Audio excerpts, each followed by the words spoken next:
This week's A Loving Home, another chapter in a woman's search for her biological parents. 9 on your side's Angie Casada is here with her story. Angie. Well, we first introduced Diane Gray last week. She found a search angel through social media to help find her biological family. Here's the result.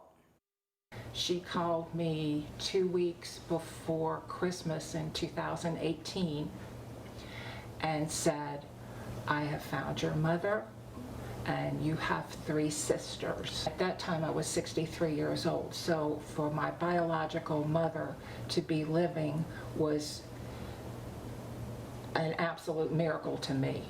Diane Gray waited for this for nearly 50 years. But I did nothing. At first, then after weeks of contemplation, Diane Gray made a life-changing call. I chose my youngest sister.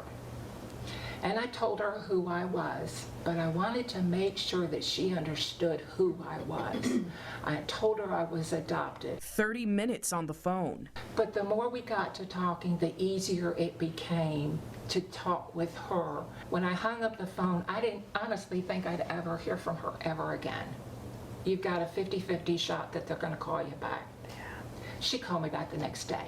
That next phone call led to plans for a meeting in New York. The day came for me to meet my biological father. It was a very cold day. It was the worst storm that they'd had.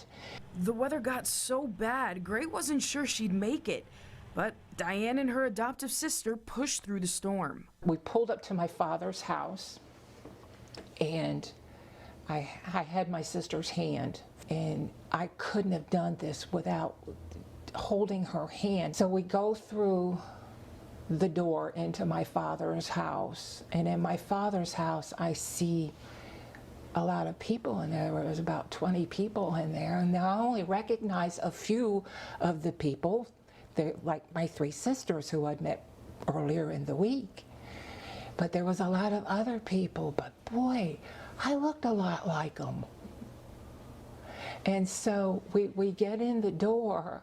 What happened was my father came through another door.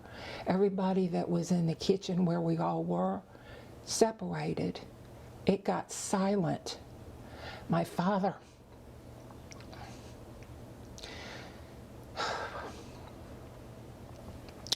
walks in, and I walk right towards him, and we hugged each other.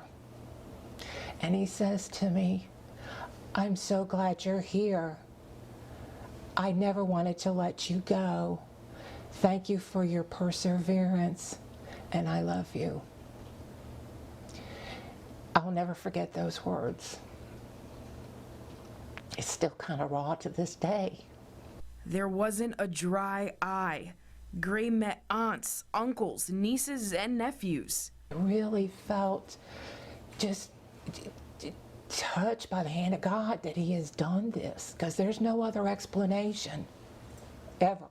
She was closer to discovering who she is. Just really understood a lot about love at that very moment, and acceptance. Because nobody in that room wanted to give me up, but I found out why. She found out why. She found out why her biological parents gave her up and about her biological mother. Of course, we'll share that story next week on WNCT News at 5. In the studio, Angie Casada, 9 on your side.